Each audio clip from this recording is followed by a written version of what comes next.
You still get the points, and I'll explain to you what points you're getting, but far more of you than should have failed the exam. And because of how well the exams that did well were, it's kind of clear the difference between, are you putting time into the class, or do you think you can sit here for an hour and 20 minutes and jump on and off your phones and on and off your computers and then remember everything when you come in? And it really is sort of that kind of clear a difference. And so, I mean, I don't know what else to say except that, like, you can't pass a college exam if you don't actually do the work to do it. And it is really using the sheet that I gave you to study for this, finding that material. Everybody didn't go back over the lectures, that was clear. You know, our job is to do our best to provide the information, do our best. Skylar, come back around. It's going somewhere around the classroom. No, the exams are moving too. There's a pile of exams that are alphabetized. So I know people who haven't seen them yet are probably got a lump in their throat. You know how much time you put into things. That's all I can say. It was really obvious to us that some of you really tried hard with a lot of complicated material, and that some of you were like, oh, this is going to be like high school. And it's not, and it won't be, and that's sort of the way it works. Failing this exam doesn't kill you. It sets you back a little bit. It means you get less than even like half of the points that you needed for this exam. We're going to put an exam on the end as well to try to provide an opportunity for folks who kind of messed up on this exam but want to put in the time and the effort to get a better grade. And that opportunity will be there. We're also adding a new strategy. And so one of the things that we both saw in this is that nobody's walking away from this and synthesizing, that you're trying to take discrete information, you're trying to get the information down, and part of what you're getting here is a whole lot of synthesis, and you're not seeing the synthesis. So what we're going to do about that is create a discussion, an online discussion. My TA is we're going to try this week to make it happen, but if it doesn't happen this week, it'll start next week for sure. She will, so she can't come to class, and we don't have space for a discussion session in this, but we need a discussion session, that's clear. You guys aren't digesting the information. Even the best of the exams weren't quite digesting the information at the level that it's coming. So she's going to do a 15-minute video reflection on an interpretation of, here's what I see as a student, and here are the things that you probably need to pay attention to in those lectures. And there'll be a little bit of a discussion online, and it's going to be a graded component, and it's an additional graded component that I'm adding on. But I think it's a small amount, but you will, once it's there, you will want to participate in that, because that's going to help you prepare yourself for the next 2 exams, really the next 3 exams. They're still coming around, but, so all is not lost. If you take the number, let's see, if you take the percentage number that your grade is right now, and you divide it by 87, right? You do the math there. So take the number that you have for a percentage, divide it by 87. That's the number of points that you actually got for this. That's the grade you got for this. So the highest grade in the class got an A.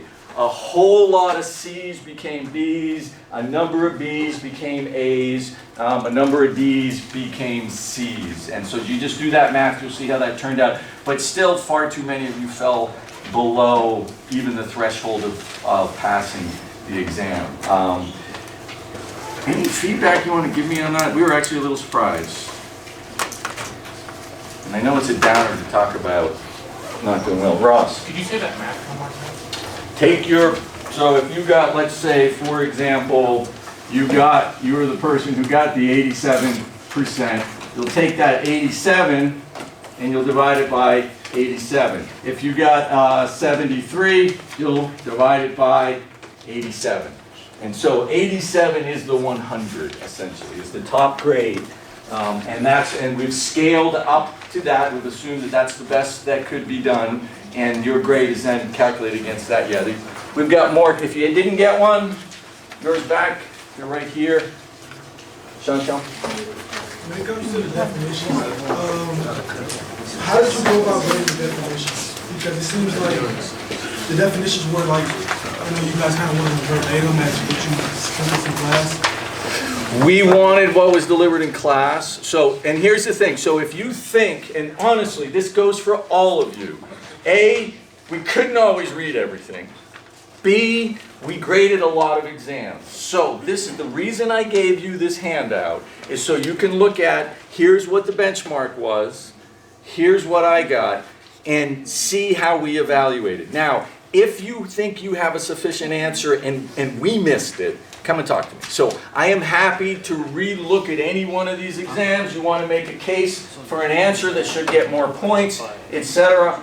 Always open to that, but you've got to make the case for it, and you've got a baseline. So also those who came in late, there's a sheet that has all of the answers on it. Who needs this? Okay.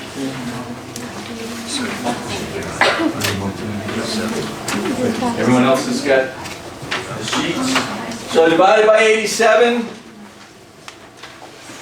and that will tell you where you stand. There will be some additional points, so this was lower than we expected. And so we're going to put some points near the end so that this one won't kill you. But use it as a benchmark for, did I put enough time into preparing for this thing? And it, I think it was possible to do well on it. I don't think it's easy. It's it's a college history course. Questions about any of that? Yeah, the maps. Okay. If you've got a math error, I will also fix those. We're historians. Math comes second. So yeah, if we made mistakes, let us know. Like, if we made mistakes, let us know. Well, I can't say that enough. If we made mistakes, let us know. We're happy to look at them. And that's why I gave you the sheet. Great. Did you have a question? Oh, no. I was going to ask, so you have like the check marks like in part 2. Yep. What does it mean if like you miss like a half a point or like a quarter of a point and there's like no analysis that's been done? I'll have to look at it for you. I mean, I think, so it was likely missing. I mean, so Right. if you compare it to this and you're still not sure, Okay. yeah, come on, yeah. Because like some of them have like, you should add in this or what have you. Right, and there was sometimes, you get to a point where there was more missing than it was almost worth it to put it down. Okay. So yeah, that's why we ended up doing this, was so that you all could have the baseline. Here's what we're working from. Here are the answers that were given in the classroom itself. Any other questions about this? We're going to have another one like the Wednesday after spring break. So we've got 2 weeks until spring break. There's a lecture that you need to see during spring break. It's going to be an hour and 20. You're going to have to go up online to see. And then one final lecture for the end of unit 4, and then there'll be another exam. And then one more set of 2 units and a final exam. Okay? Yeah. Questions about any of that? I always hate giving back. I used to give them back at the end of the class so you could all leave and be angry at me outside. But you can sit here and be angry at me in the classroom. Certainly, if there's anything we can do in addition to providing this discussion session, we do put the videos up online within 24 hours of the class and the PowerPoint's up online within 24 hours of the class. If there's something else that would be helpful, let me know. Let me know in here or send me an email. Okay. All right. We are going to talk about social history. Social history in Unit 3, the interwar period. So we're looking at the period of time from 1919 to 1945. And really, social history begins a brand new modern incarnation in 1919. 1919 was a really fiery year. And we're going to look at 3 groups of large sort of social groups who went through this period of time and were transformed by it. We're going to look at women, we're going to look at labor, and we're going to look at African Americans. And these are all of these large social groups that kind of coalesced as political entities in the 20th century. So they weren't just sociological categories, but they were the electorate. And in many ways, these groups became the core cornerstone of what we know as the New Deal coalition and what would be half a century of democratic dominance in the United States. And really these experiences themselves at the beginning of the 20th century shaped the expectations that come by mid-century. All of these groups we'll see used protest and picketing in their actions in the 20th century. So who protests, who pickets, who's doing that kind of, why does somebody take an act like that? Logan, why would you think someone would picket or protest? Try to get their point across. So why not just write a letter to Congress? I mean, it's kind of an aggressive technique to make your point more direct. So somebody wants to be more aggressive, that's why they might picket? They don't think the letter's going to work? Look. You can gain support from others by being like out in the public view. Okay, so something about being out in the You can public. be more disruptive. So like if you're like a factory worker and you're picketing, you Okay. get all the workers, you can actually mess with them and not just write, a strongly worded letter. Right, and we see this kind of action actually emerging in labor, right? It comes out of a labor force, picketing, shutting down factories. So in that sense, very aggressive, right? Labor says, we're not going to work, we're going to shut down the factory, we're going to set up a picket line. But we see women picketing in the 20th century. We see African Americans as well. Victoria? They're not yet represented by the Constitution. Okay. So. Yeah, and so actually we might even notice this all the way back to the laborers as well. It's a tactic that's taken by people who don't have political power, right? It's a strategy of using bodies first. So with labor, it was about stopping the factory from working. We put our bodies in the way of any other labor coming in so that we can get what we want out of it. But later, it's actually this interesting way of bearing moral witness, right? So you think about the age of mass communication and mass culture.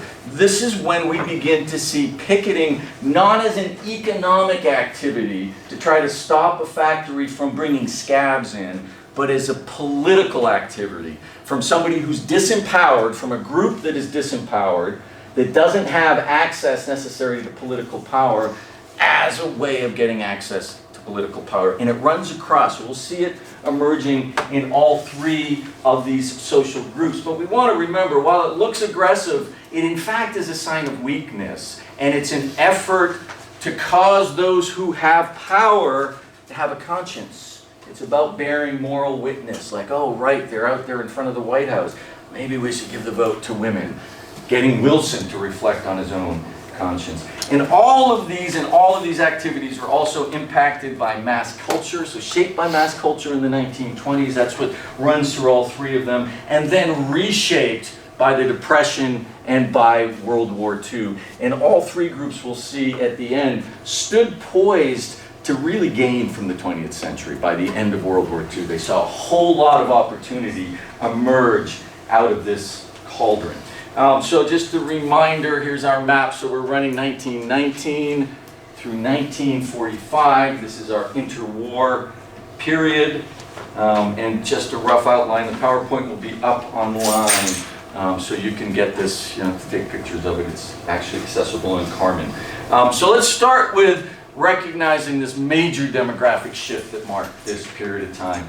This is the 19th century, so really from the Constitution to 1900, and this is rural and urban population. And so all through the 19th century, rural population was larger than the urban population. We were a rural nation, and our kind of foundations and our ideals are rural because of that dominance of the population itself. The 20th century was a complete reversal of this. And in fact, 1919 was the last year in the United States that rural population was larger than urban. So we are suddenly becoming urban, and you want to think about mass culture, you want to think about these social changes as being in the context of an urban world, right? That's what really accelerates. So here we are in 1990, right? We're dominated. These days, it's almost 70% urban. We're an urban nation in terms of our demographics themselves. And this really started in 1919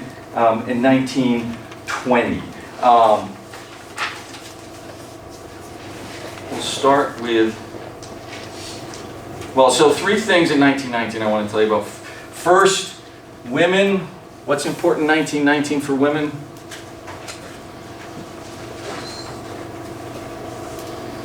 Ross? They gain the right to vote. It's the last year they don't have the right to vote. So it's the final push in their wartime protest to force the hand of Wilson and to force the hand of Congress. So they make this final push in 1919. It's really quite public and gets a whole lot of attention. Second thing in 1919 was called the Red Summer, or the Red Year of 1919. There were these enormous national general strikes which were called across the country. Some of them shut down Seattle entirely. No other city saw quite that much labor action, but these were really threatening to the government and to the corporations because it looked like communism and these anti-capitalist forces were gaining traction. The ability to shut down as many industries, and it was the auto industry, the meat industry, railroad, steel, coal, all had unions run by the IWW, the International Workers of the World, who were an avowed anti-capitalist labor organization. They believed in the Marxist ideal, and they believed that the idea was to create unions to topple capitalism. And they were successful in terms of getting numbers out in 1919. Now, ironically, and most of them failed. Ironically, one succeeded, and this was the Women's Telephone Operators Union. And it was ironic because there weren't very many women's unions.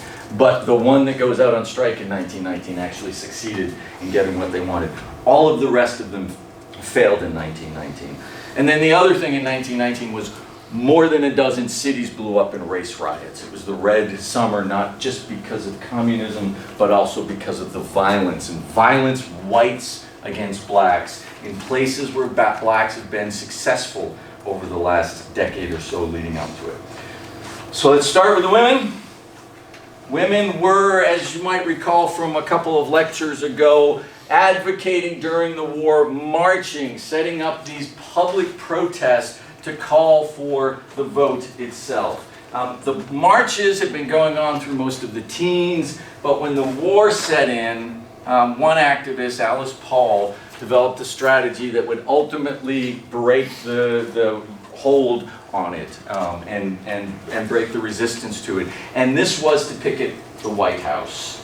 And literally, some of these activists chained themselves to the White House. So they committed trespass on public property. They would then be arrested very publicly. They would then go to jail. There would be writings about them from jail, and they would go on hunger strikes. Alice Paul went on a hunger strike, and the jailers simply force-fed her. They said, you're not going to actually... So her being force-fed, having a tube shoved down her mouth and into her stomach, and food poured into it, also became part of the reportage, that there was barbaric conditions under which these, and you can see, elite women are being held. This was enough pressure. This finally pressed the floodgates. Women have been asking for the vote since the 1830s, right? Almost 100 years they've been asking for the vote. They almost had it because they aligned with the abolitionists, and then the abolitionists abandoned them at the end of the Civil War. This came back into action at the beginning of the 20th century, mostly because there was all this wealth in the economy, and there were more and more women who could make enough money to hold off on getting married and to hold off on having children. And first in the elite class, but then slowly into the middle class. So there were more and more women who were empowered economically outside of a spouse, outside of a marriage, outside of a husband, and it really motivated this. But it took this final action. It took holding Wilson's feet to the fire during a war and literally embarrassing him as someone who would brutalize women for the vote to go through. And of course, the following year, it had to go through the ratification process on August 18th, 1920. The 19th Amendment is ratified, and women have the vote in the United States. Not Native American women, not Native Americans, not black women, and not black men either. But the vote gets extended essentially to white women coming into the 1920s. Huge boom. What followed on its heels was what one of the most staunch opponents to women getting the vote was the liquor industry, because women were, particularly politically engaged women, were in favor of temperance. They're in favor of outlawing prohibition. And the alcohol company said, if women get the vote, we're going to have prohibition before you know it. And before you knew it, we had prohibition. So we go into the 20s with a constitutional amendment that says alcohol is illegal. But they were the roaring 20s. We also went into the 20s where a lot of people were drinking and drinking illegally. And so this spawned organized crime. For women, it meant a whole new liberation. It meant a whole new day for them. So it wasn't just the vote that impacted women, but these new ideas, as there were more and more young professional women, about women's control over their own reproduction. One of the most famous activists for this is Margaret Sanger. She founded the American Birth Control League in 1921, and she argued for the right for women were not allowed to have birth control. They were not allowed to use any form of birth control, and she argued for changing those laws and encouraged empowering women in this way. Power over their reproduction instead of their husband having power over their reproduction. And this was really an age for the new woman to emerge. We've seen all of these advertisements before, but let's just remind ourselves, the biggest advertisers are advertising to women. They recognize them as critical consumers and individuals in themselves, and they're playing up this idea of new womanhood, of women's participation and independent participation in the economy and in public life as well. The stereotype of new womanhood in the 1920s were the flappers. And this stood for a woman taking control over her own sexuality, taking control over her own public presence. We can wear, so these are extremely short dresses for the 1920s. We can show off our calves if we want to show off our calves. Nobody's going to tell us what to do. We can go to parties with men we're not married to, right? And go necking and go out and experiment with sex before you get married, right? This was in these sort of backroom culture of speakeasies, places where alcohol was consumed out of the sight of the police, but this identity rolls out into the public, right? And we see this sort of birth of the modern woman, a woman who doesn't have to be married to a man and have children to have an identity and a place in the culture. First time we see it, and we might notice it's consumer culture and it's mass culture that makes the space for women to find this kind of independence in the 1920s. And so we all know the 20s boomed and 29 collapsed, right? Women got hit the hardest. Now, women got hit the hardest, one, because they tended to have the lowest hanging jobs, the jobs that could be gotten rid of first, but two, because when relief came, you might just notice those are all dudes. The first New Deal created almost no programs for women. They weren't considered really thought of as part of the workforce, and they were literally sort of left to their own and left to the bread lines, left to their own opportunities that they could dig up themselves, left to working, that was Rose Majewski working for $4 a day at what she can scrape by on, because there is no New Deal program that works for women. But women had protested before, and women protest again during the Roosevelt administration. That in fact, they are getting it worse, and they make these claims both on their local government and on the federal government. And the second New Deal includes women. And I talked about last time the fact that the second New Deal was more radical than the first New Deal. The first New Deal really dealt with things as they were without any significant changes. Women said, we need support too. We need federal support. We need jobs. We need work that is appropriate to us, and we should have some of the work support that's coming from the federal government. And they were successful at getting that. And so when the Work Progress Administration replaces the Public Works Administration in 1935, it explicitly included female employment and women's jobs. And we can see librarians, we can see seamstresses, we can see secretaries or stenographers. Women were put to work all over the place, starting in 1935, 1936. 1936 as well, the Wagner Act, which extended rights to collective bargaining, that said unions could exist. Also very good for women. In fact, Frances Perkins, who was in the administration, was a strong supporter of this. She had told, as his wife had told Franklin Roosevelt, you've left too many women out of this program. We need to find a way to deal with it. So this extension to the union and the extension of work progress administration to women.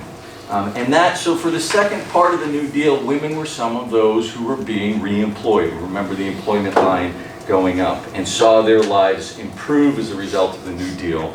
It all changed December 7th, 1941 with Pearl Harbor. And this took a nation that was just barely recovering from a New Deal and extremely isolationist and turned it into a war machine. The federal government took control of the economy itself, forgive me for that, took control of the economy itself, controlled all of the resources, controlled production, and put in place a war economy, which meant most of the men went overseas. Large numbers of men went overseas. Women, though, found lots of opportunity in this as well. First of all, women enlisted in huge numbers. 350,000 women enlisted in the military. None of them were on the front, but they were all part of one of the services and served in various ways, some of them even flying behind enemy lines, etc. But this was not where we wanted our women in World War II. Where did we want our women in World War II? Didn't we want them in the factories and kind of like producing the stuff to make war happen? So suddenly, man, there's nothing we need more than women working, women in employment. So the reversal from the 30s, where the federal government, women are an afterthought and they have to ask for help, suddenly women become the most needed domestic workers that exist. Join us in our victory jobs. Women work for victory, farm, office, factory. More of the advertisement, right? Longing won't bring him back sooner. Get a war job, right? Don't cry about your husband being away. These were ubiquitous at the beginning of the war. Women, you've got to actually get out there into the workforce. And women delivered. Women delivered. So we've seen some of these images already. They worked in munitions factories. They made howitzers. They made tanks. They made the bombs that firebombed Tokyo. They made the ammunition that was sent out with the machine guns. They worked on airplanes, riveting. Every single factory out there was in fact filled with these women. And this iconic idea, so we're beginning to see the icon that comes out of this. There's the name as it's first appearing. What has Rosie the Riveter to do with fresh strawberries for Thanksgiving? It became an ideal, Rosie the Riveter, as a working class woman. Women's contribution, and there's an early image of Rosie the Riveter on the left. There's an actual riveter on the right. And then this is the icon that we've come to know. Women as a significant part of the workforce, right? This had never happened before. Women had never experienced this amount of work, this amount of employment. They were very aggressively recruited and told this is now your role, and they responded. They responded really, really well. But why wouldn't women have worked before? What are some of the obstacles to women working? And children? Children. Actually, the biggest obstacle to women working is children. And yet, mothers were Rosie the Riveter. How did they pull this off in World War II? Any idea? All these women in the workforce? Any idea what they did to get so many women? Child care. Bingo. Yeah. Is that what you're going to say, Scott? Oh, I was gonna say child labor. Not child labor. No. We were past child labor. It was illegal at that point to have child labor. But the government offered child care. That's the one. It's this really simple thing. but women can't leave the home if they have the children. Having childcare, however, and it was ubiquitous. It was offered by companies, it was offered by the government. It was made, literally, the society made itself women worker friendly. And women realized, I can drop my kids off in the morning, I can go and make a wage, I can pick them up at the end of the day. What do I need a husband for, right? I can run the family and afford the family all by myself. And so women's experience by World War II was setting them up for these enormous expectations, right? They had, contraceptives were widely available. They are now making up almost a majority of the workforce in America. Now, it's going to change when the war ends. They have been asked to work in working class jobs and other kinds of jobs unlike ever before, and they have done so successfully. They've got this experience of freedom. And all it takes is childcare, right? And an interest in the employers putting you in place. And so women have really proven themselves capable of perhaps opening up the family after the war. And this is really kind of where women thought they were in 1945, right? So 25 years earlier, a generation earlier, they'd gotten the vote.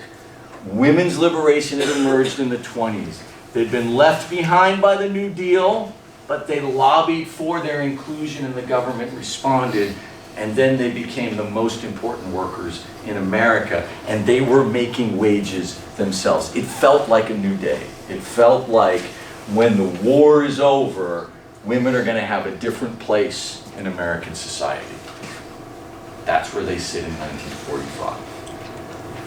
Let's move next to our labor forces. Think about our labor forces. We're going to go back to 1919. And let's remember who's in the labor force in 1919. Who are our workers then? Chantel? Immigrants.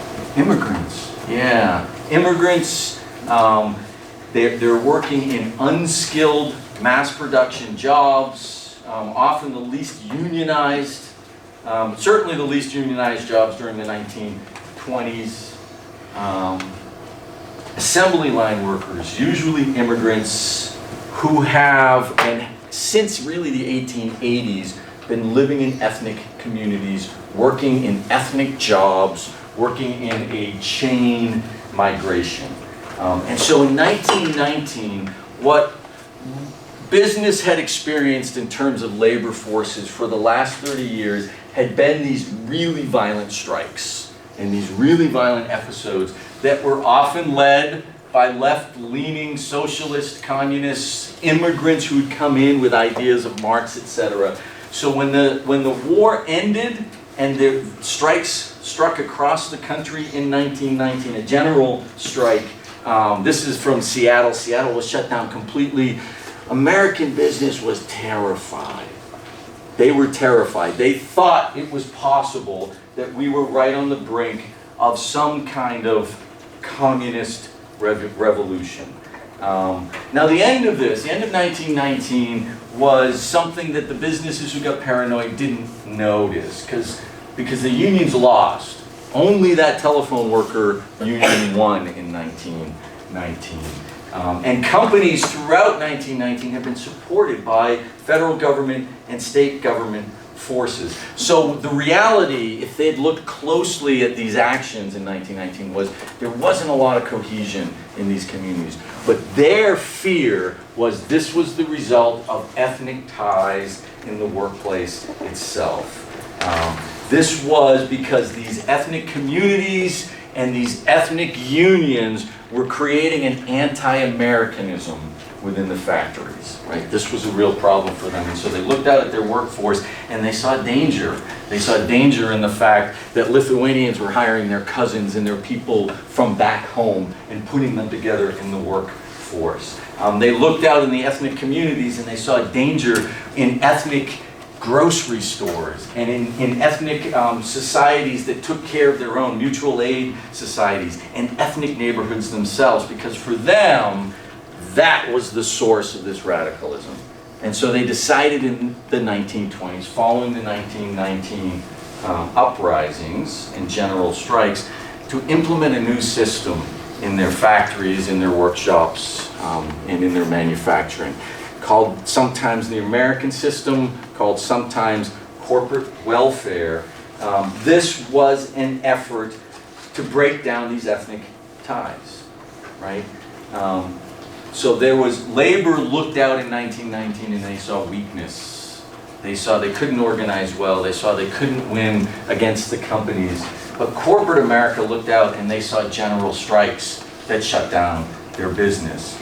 And they developed this concern that if they didn't address this ethnic problem, this ethnicity problem, they were going to continue to have shutdowns into the 20s. So 5 strategies that they take, and we'll just look at each one of them in just a little bit more detail. The first was their restructuring within the workplace itself. This was a direct response to the fear of the ethnic enclaves in their group. They felt like people spoke the same language, had the same background, organized in the same union, and became more radical. So Italians worked in one part of their plant, they saw Czechs worked in another, Lithuanians worked in another, and this did just reflect the chain migration hiring practice. That's how they had done it up to that point. But they decided they needed to change it. They needed to start breaking these groups up. And so the first thing they did was they started hiring blacks and Mexicans into the plants themselves, and they would literally stick a black or a Mexican worker into a Lithuanian or Italian area just to shake it up, just to go, okay, we're not going to allow all of you guys to work together. But then they began, because that led to a bit of violence, they began to literally just break up these groups. So they'd take their Italian team and they'd mix it up with the Czech team and with the Polish team and start to mix the ethnicities in the workplace themselves. They said this is going to be a good strategy. They called it Americanizing, right? This is what you're supposed to do here in the United States. You're supposed to become an American. You're not supposed to stick with your old ethnic culture. And their goals were pretty specific. They wanted to shift worker dependency, and this is in their documents. They wanted to shift worker dependency from their ethnic community to their company manager. They wanted to remove the ties that had held these people together in the workplace. And they began as well hiring in professional management to oversee these new mixed teams in order to create a company culture and company work as opposed to what had been the sort of ethnic work as well. They believed they needed an Americanized workforce or a melting pot workforce. What they told the workers was, this is for your benefit.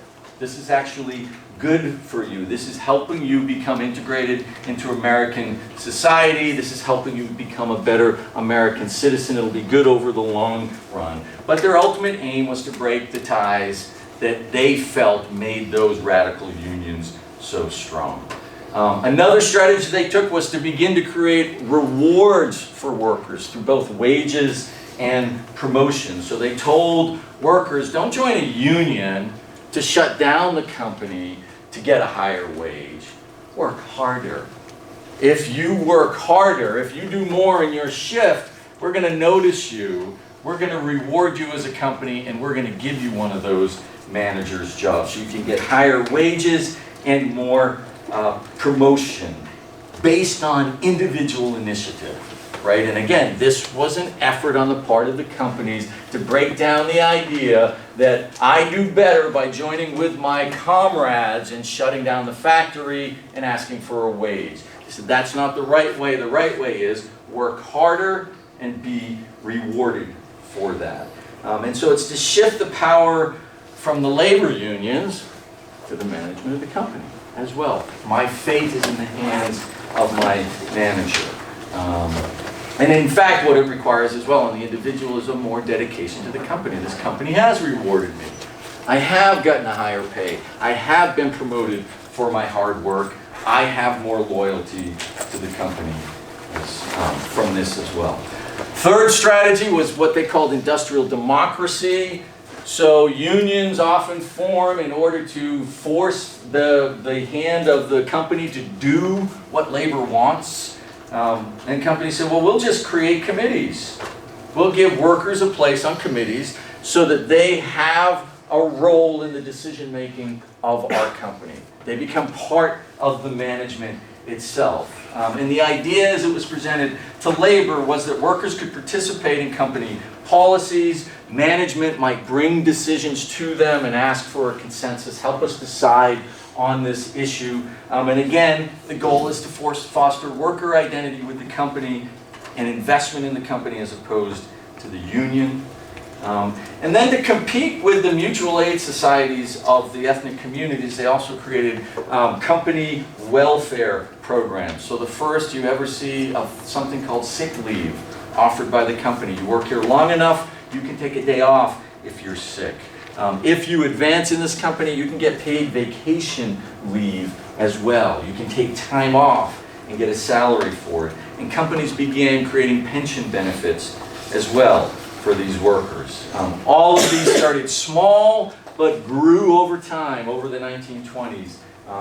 And the hope was that all of these programs, the welfare programs as well, would make workers look at the company as out there for their best interest. Completely the opposite of what unions like the IWW would say about the difference between capital and labor.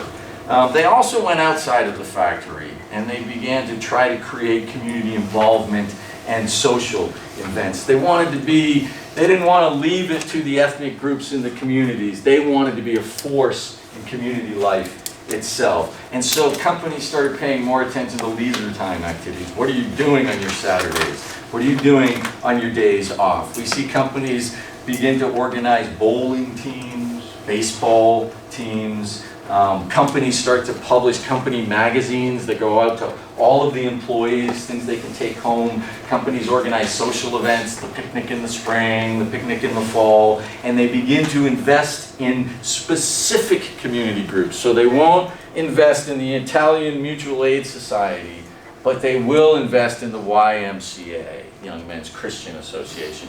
So they're targeting specific community groups, Boy Scouts as well, although I think they just filed for Chapter 11.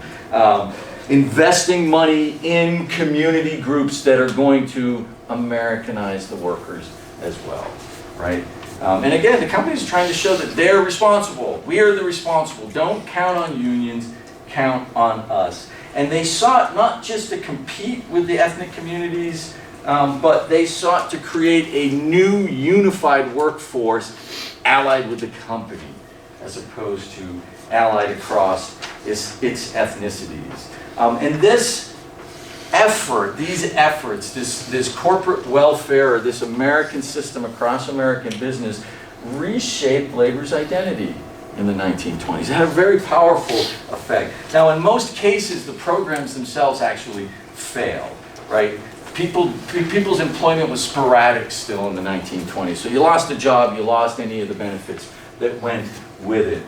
There were still intermittent layoffs. So if you got laid off, you lost your benefits as well. The company unions, the company committees really ended up being places where management would take really difficult decisions they didn't want to make, and they'd make the workers make them for their workers. So they became buffers for bad management decisions as well. And they weren't really able to make a whole lot of decisions in that. So at the end of the 1920s, when you looked across this sort of working class that had been through this, what you found was not a whole bunch of workers who became loyal to companies per se, but what you find is a whole bunch of workers who began to think about what they could expect from society differently, right? So everything, that corporate welfare, everything that those companies offered, they offered it to say, well, this is something you should expect from your company. This is, instead of your union, your company, but it's something you should expect. And so it caused this really interesting effect in labor, in that they began to expect more from their work situation. They weren't getting more necessarily, but they were expecting more, And they anticipated more, and they felt that the only reason they didn't get more was because the capitalists had mishandled it. Management had mishandled it, but we can fix this, right? So they felt the expectations that had been created for them in the 1920s made perfect sense. Historian Elizabeth Coleman says, by promoting a new set of expectations and then failing to fulfill them, employers frustrated their workers. People who never before would have turned to their boss for help in hard times now noticed their boss wasn't there, right? So this is a sort of a new psychology of labor, which is that someone's supposed to take care of us. Someone's supposed to take care of us, right? This idea of welfare support. It fostered a belief in what Elizabeth Cohen has called moral capitalism. That capitalism shouldn't leave anybody out. And so in this really ironic way, in trying to Americanize workers, these businesses created higher expectations among workers than had ever existed before. Workers came to believe that they should and could get a better deal from their workplace, right? And then 1929 hit, this economic crash. And these laborers who had come to depend on, my company's supposed to do something, suddenly found their company had gone bankrupt, that their pensions had disappeared, that their jobs had disappeared, and that there wasn't anyone there to catch them, right? So they find themselves in bread lines instead of being able to get a pension check from the company that had promised that they had a pension. They found themselves living in Hoovervilles, and they found themselves really without, well, where do we turn now that the bottom's fallen out, right? We no longer have that traditional community we used to turn to. We no longer have the ethnic mutual aid societies. We no longer have the ethnic supermarket where they'll give me food on credit because they know me, right? I'm now kind of adrift in this new economy, in this mass culture, right? We remember John and Rose and George, those individuals we talked about last time, finding themselves in these really difficult situations and finding that for all of the promises that corporate welfare gave, corporations weren't anywhere to be found when the bottom fell out. So where were they turning, right? Who are they going to turn to for this? Well, we see them begin to turn to the federal government in huge numbers. If it's not, so we're not looking at radical unions anymore, we're not looking at our companies anymore, we need our federal government. And so we see in 1932, Cox's Army, 25,000 unemployed from Pennsylvania, march on Washington. In June, 20,000 World War I veterans march on Washington. We see Hoovervilles appear around large cities, bread lines as well in the large cities. And this is the 1932 Hunger March. This is in DC, but it took place across the country.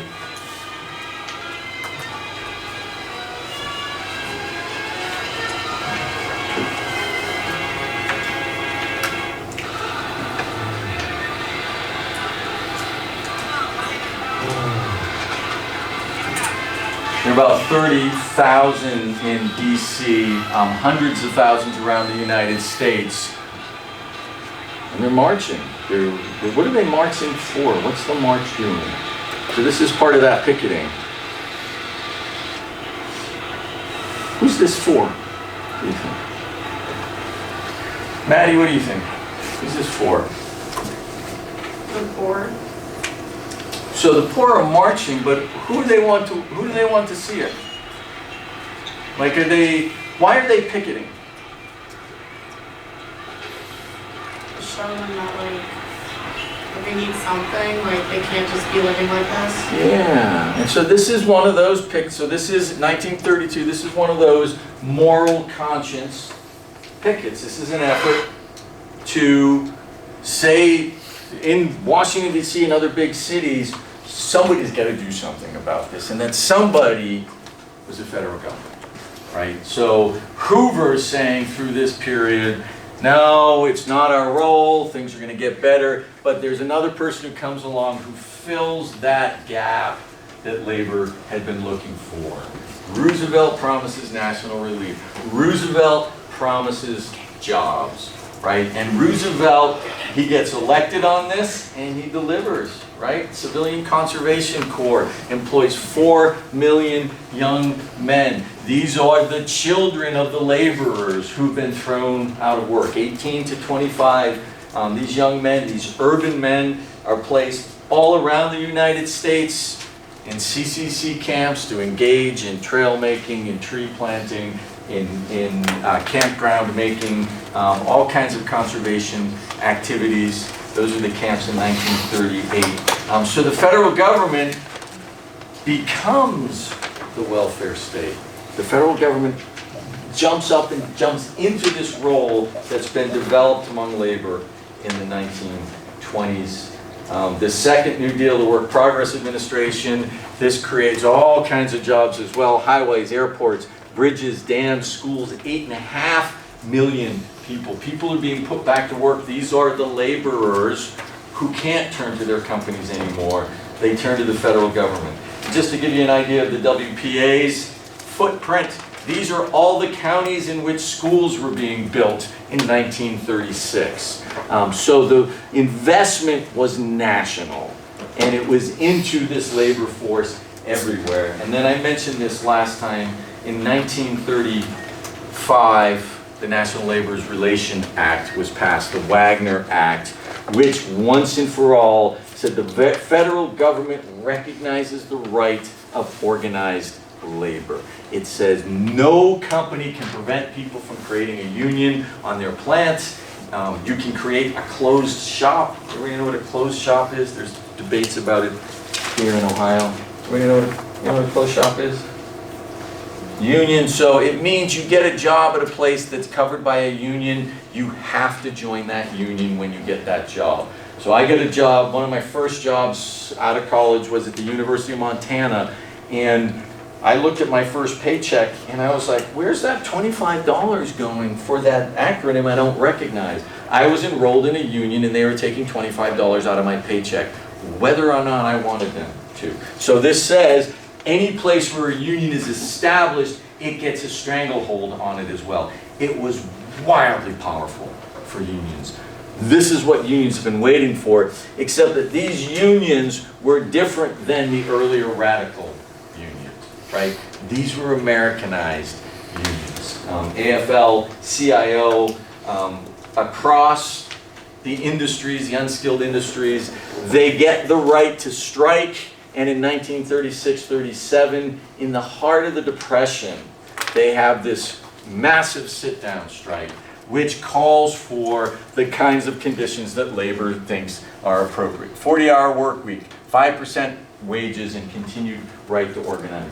No longer is labor harboring for the end of capitalism. In fact, what we see is labor settles in quite comfortably into the industrial capitalist system, and workers, laborers who are part of this system find themselves getting the highest wages in the world after 1945, up until about 1970.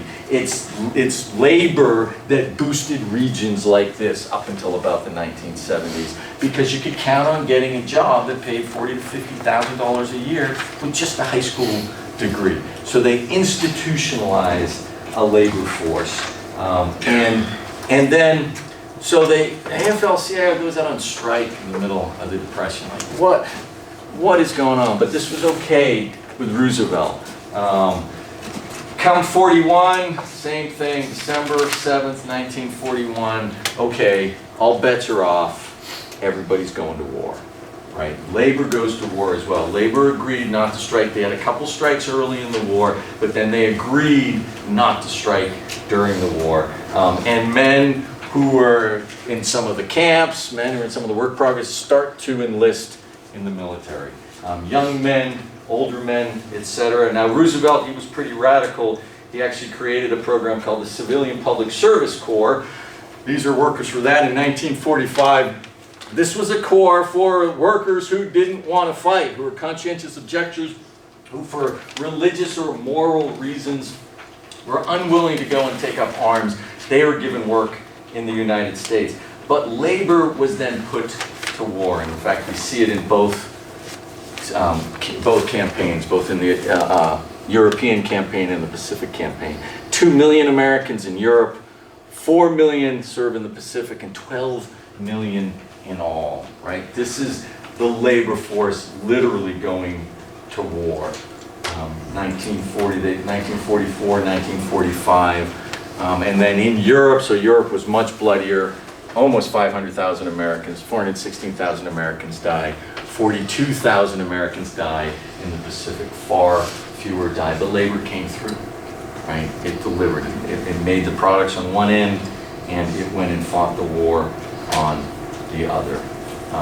And so at the end of the war, 1945, is the end of this really robust period of success for labor as well. It got pulled out of the doldrums, it got Americanized, and it went to Europe.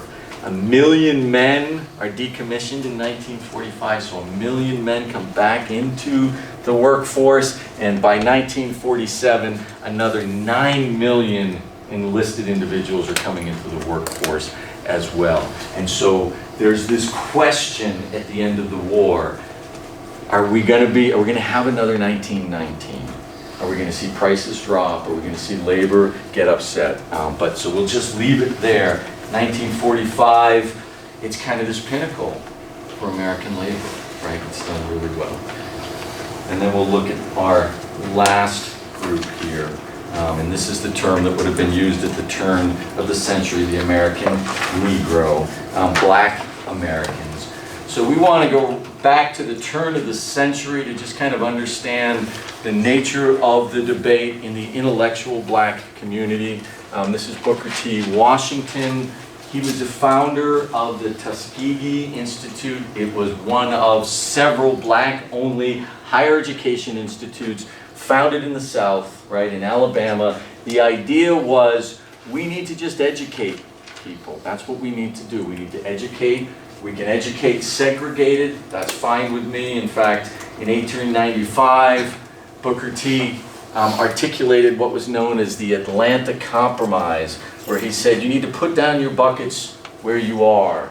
Don't fight against the system that's oppressing you. Lift yourself up by your own bootstraps, if you will. And he made this charge both to blacks, put down your buckets where you are, but also to Southern whites. He charged them to cast down your buckets among these people without strikes, and laborers have tilled your fields, cleared your forests. So he is in his Atlanta Compromise asking for reconciliation, but he's basically saying we don't want to change anything. We want to use education as a way of advancing. So the Atlanta Compromise in 1895, and you all remember Plessy v. Ferguson in 1896, which says this separation of blacks and whites in public is legal. It's constitutional. The principle was separate but equal. So in the intellectual black communities, there's this sense of conciliation on the side of Booker T. Washington. But along comes W.E.B. Du Bois, and he was a Harvard-educated historian, and he took a different view on what blacks ought to do. He said, we need to challenge inequality. He wrote a book called Souls of Black Folks, where he said, not just education and conciliation, we need to challenge inequality. The separation makes us second-class citizens. We should not stand for it. He and a group of activists in 1905 organized the Niagara Movement, and it was kind of the first of the 20th century civil rights bubbling up. They say we need to restore the right to vote where it doesn't exist for blacks, and we need to end racial segregation as well. A lot of talk, like often there are these kinds of meetings, a lot of people get together, they say we have these lofty ideals, and they move on. But 3 years later, in Lincoln's hometown, and we saw this already, there was this horrible race riot. Mobs of whites burned and loot the black neighborhood. It's 8 days long. All this property damage, all these blacks are killed. And E.B. Du Bois, after this, circles back around these groups and he says, we need an organization. And he said, we got to found, and founds the National Association for the Advancement of Colored People, the NAACP, still with us today. And he said, our primary goal as we get started is to fight legal segregation. We need to find ways to use the law to enforce the 14th Amendment, which provided national citizenship and due process of law, and the 15th Amendment, which extended the right to vote to men of African descent, or men of former servitude as well. So this legal campaign gets started and churns on through the teens. The violence as well continues. And so through the teens, NAACP not only took up we're going to work in the courts, and we're going to try to change the laws, but we're also going to make a louder noise about, and in a way, our own sort of picketing about the violence that's happening. So this sign was hung out in the early 1920s at the NAACP New York City headquarters. And this was really the issue of the early 20th century. In fact, it had been an issue for like 40 years, since the end of the Civil War. So these are actual photographs of lynchings. And the numbers are just staggering. And it was the NAACP who pressed the campaign, the public campaign, to shame Americans about this horrific practice. And it happened again and again and again. 4,084 African Americans were lynched in the American South from the Compromise of 1877 to 1950. Most of them took place in this period of time, and the peak was 1892. Some of these are multiple people, brothers, hung together, all of them surrounded by crowds of whites who were cheering them on. This was a thing. This was a thing that Americans did over and over again. And the NAACP said, no, we can't let this violence go unaccounted for. We've got to shame people. We've got to make people in the cities aware of what's happening in the country. You remember as well through the teens, there was just one black massacre after another, and E.B. Du Bois and the NAACP are meanwhile fighting laws in the courts. So in 1911, they get the debt peonage law, the thing that keeps sharecroppers legally in their debt situation on the farms in the South, gets overturned in 1911, which means those sharecroppers who want to flee in the Great Migration, they don't have to worry about being legally obligated for the land that they left behind or the debt that they left behind. And in fact, we see after 1911, the Great Migration picks up some speed. Overturns black disenfranchisement in Oklahoma, so a very specific law, but you can't prevent the vote in Oklahoma after 1915. And then they went after some state and local racial segregation laws in 1917. And then as the war got started, they had a huge march in Washington, D.C., in New York City as well. It was the 1917 Silent Protest Parade. You can click on that link and see a video of it, but it was the same thing. No sound, just a drum. Boom, boom. And blacks dressed in white marching through the streets of New York City saying, "Make America safe for democracy," right? This violence has got to end. It's got to end. And then in 1919, at the end of the war, we had the Red Summer. So Chicago blows up, 2,000 black homes destroyed, Washington, Baltimore, Omaha, Longview, Knoxville. One of the things that was notable about 1919 and then again in 1921 was that unlike earlier in the teens, blacks started fighting back. And one of the things that you see is former soldiers in particular, black men who served in World War I, who come back to these neighborhoods, are the most willing to defend their turf. And so some of these events get more violent because of the resistance that blacks present to the white mobs themselves. And that's this changing attitude among blacks, and particularly blacks in the North. So it's a really dark story up until the 1920s, and it continues to be into the 1920s, although something starts to emerge in black culture in the 1920s as well. And it takes place in particular in Harlem, but in other large cities, there's suddenly this kind of flowering of music, right? This flowering of this, well, smoking joints and listening to jazz, and it was flowering because it grew from being something that blacks just did among themselves to something that white consumers wanted. So the Harlem Renaissance was about those middle-class flappers and the men, the young men, middle-class men who had money to spend, slumming it, going up to Harlem so that they could be cool and hang out in the jazz clubs and smoke reefer and be a part of the cool culture. And so there was something in this cultural emergence that became very attractive to white America, and money was spent on it and invested in it. And so we see Dizzy Gillespie comes up in this age.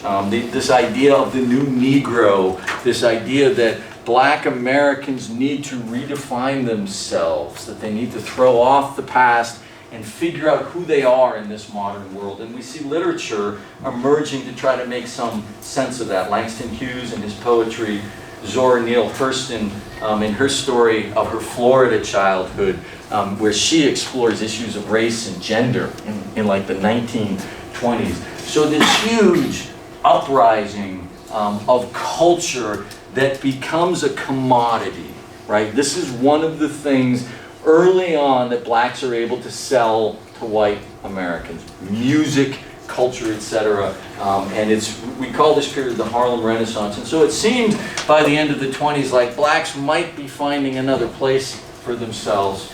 And then the Great Depression hit. And so women had it bad, but blacks had it worse. There's not a black face. And you can go through worker photographs throughout the New Deal. It was almost completely segregated, almost completely shut off to black Americans altogether. So all of a sudden there's a backsliding. One of the major events of the Great Depression were these Scottsboro Boys, which shows the changing culture. So these 8 boys, their ages of 13 to 20, get accused of raping a woman on a train, and they don't get lynched. In fact, they get protected. The NAACP takes up their cause. It's in the press over and over again. There are mobs trying to get these kids out of the jail, hung from a tree, and it gets prevented. And you see in this episode the way in which black intellectuals have positioned themselves as the legal protectors of this kind of thing. NAACP steps into the middle of it. They make a huge publicity of it, and they say these boys were wrongly accused. And as it turns out, after trial, a number of trials, it turned out, lo and behold, they were wrongly accused. Some white woman said it had happened, and it hadn't happened. In the middle of the Great Depression, E.B. Du Bois puts out his masterpiece as well, Black Reconstruction. So this is part of the idea of the new Negro. It's looking back at the Civil War, looking back at the Reconstruction, and saying, hey, you know what, we did that ourselves. That wasn't a bad episode, as things like Birth of a Nation suggest, or the Klan suggests. It was, in fact, a very good episode that we led, that we were a part of, right? So this new identity in the 30s. Same years, middle of the 30s, the NAACP takes up a very strong legal challenge. Thurgood Marshall, who will be the attorney for the Brown v. Board of Education and then become a Supreme Court justice himself, is just a young attorney for the NAACP in 1936. And they take up what's called the equalization strategy. So the equalization strategy was like this response to Plessy v. Ferguson. Plessy v. Ferguson said, it's okay to separate but equal. NAACP said, yeah, no, that's not quite how it's working out. In every instance of segregated public facilities, the quality of white facilities is far superior to the quality of black facilities, over and over and over again. But they don't want to go directly after Plessy v. Ferguson. And they want to go directly after segregation. So they're equal, Sean? They're equals. Schools. Well, they don't even go after schools first in the way that they want them desegregated. They say, we just got to make sure that both services are equal. So that's what their lawsuit about. If Plessy v. Ferguson says they are separate but equal, we can assess them on their equality. Are they equal? And if they're not, the Constitution says they've got to be made equal. So that's the equalization strategy that Houston and Thurgood Marshall go after. And in 36, Maryland's law school gets sued, and Maryland's law school couldn't find a way to afford creating equal facilities for blacks and whites, so they desegregated because it was cheaper, right? So the strategy, the very first case actually leads to desegregation, even though they're not going after segregation, they're going after equality. Similar situation with the University of Missouri. That Missouri wasn't admitting black students. Well, if it's equal, you've got to admit them, right? So they win that case in 1938. E.B. Du Bois gets hired on. He had left the NAACP. He comes back to the NAACP at the end of the 30s and into World War II. And he was single-handedly responsible for ballooning this organization from about 50,000 members to 10 times that number, 500,000. And he did this by having them also work on voter registration, consistently lobbying against discrimination in jobs and housing. And then he was part of a case that was passed, that was won in 1946, Morgan v. Virginia. Morgan v. Virginia, it'll come back when we get to civil rights. Morgan v. Virginia was the first Supreme Court case that said it is illegal to have interstate buses segregated. If they're just a state bus, they can be segregated. But interstate buses, it's illegal to have them segregated. That will be the case that's challenged by the student bus protest in the early 1960s, when you get blacks and whites riding down to the south. Black activists at home during World War II also launched the Double V campaign, and this was just like their march earlier during World War I, where they said, "Make America safe for democracy." The Double V campaign said we need to have victory over racism, fascism abroad, but also at home. We can't be fighting against these things overseas and not dealing with them here. And by the end of the war, between their participation in the AFL-CIO and labor, their participation in the military, the intellectual sort of uprising of this legal challenge to segregation, and this new sense of, yeah, we really need to have a place here in the United States. We see a couple of really major things happen. So A. Philip Randolph, who was the vice president of the AFL-CIO, threatened Roosevelt in 1941. He threatened him with a protest. He didn't do a protest, but he threatened. He said, "We're going to have a march on Washington for jobs and justice unless you do something about discrimination in the defense industries." Roosevelt wrote an executive order to end discrimination in the defense industries in order to prevent the march from happening. So the march doesn't happen. This march actually won't happen until 1963, when Martin Luther King, a young Martin Luther King, gives a speech, "I Have a Dream," which you've all probably heard. That first idea starts in 41. The war ends in 45, and black soldiers come home proud of their experience in the war itself. Randolph threatens Truman, 48. We're going to have a march on Washington for jobs and justice. And Truman writes an executive order that ends segregation in the military. And so what blacks have learned by the end of the war is that they have tremendous power at this point to affect legal changes and political changes that have been long in waiting. Chantel. What was the fear of the march? What's that? What was the fear of the march? The embarrassment of it. So the embarrassment of being called out by your own citizens when you say, "We're fighting fascism." Right? So America stands for democracy and right, and we are not those racist Nazis, right?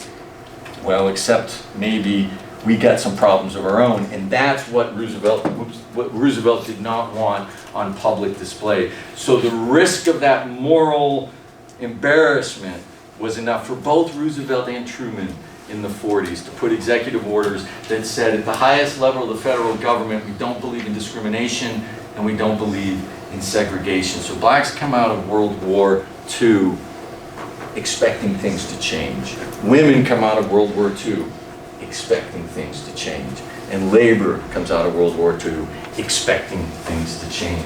And all three of them, plus our rural community, make up the New Deal coalition, right? This is the energy behind what will be another 30 years of democratic rule. But if you think about where each of those groups were and what their interests were, you begin to understand the trajectory of the Democratic Party for the next 30 years as well. Those expectations will be continue to nag at the federal government and at the party itself to deliver on them. And we'll see the next time we do the social lecture where this all goes. That's what I got for you today. I will see you on Wednesday where we'll finish off the unit on the political. If anybody didn't get the cheat sheet for the exam, be sure to grab one.